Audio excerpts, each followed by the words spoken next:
Hello everyone, my name is Matthew Boyle and I'm with the Sylvia Group Insurance Agency in Dartmouth, Massachusetts. You can also get a hold of me through Gordon Atlantic Insurance, which is located in Norwell, Massachusetts.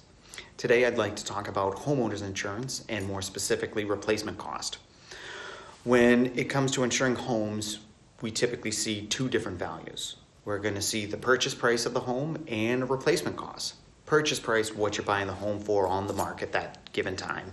And the replacement cost is what the insurance carrier is going to use in the event there is a total loss and what it's going to cost to rebuild the home as it was prior to the loss.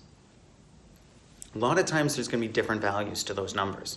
Let's say you're buying a home for $800,000 in Dartmouth, Massachusetts, and yet it only costs $500,000 to rebuild.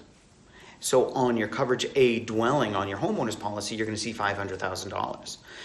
And you're going to ask me, Matt, I bought the home for $800,000, but yet you're only insuring it for $500,000. What's the difference? Why so low? And I'll tell you the reason is this. When you purchase the home, you're buying the dwelling, the property, but you're also buying the land, the area. You're investing in the area, and that might be more expensive than what it's going to cost to rebuild the home. The insurance carrier doesn't care about the land. They only care about the property itself. So in the event of a loss, the home burns down to the ground, what is it going to cost to rebuild, right? The insurance is here to indemnify, put you at what you were before the loss, to make you whole again. And that would only be the $500,000, which is the replacement cost.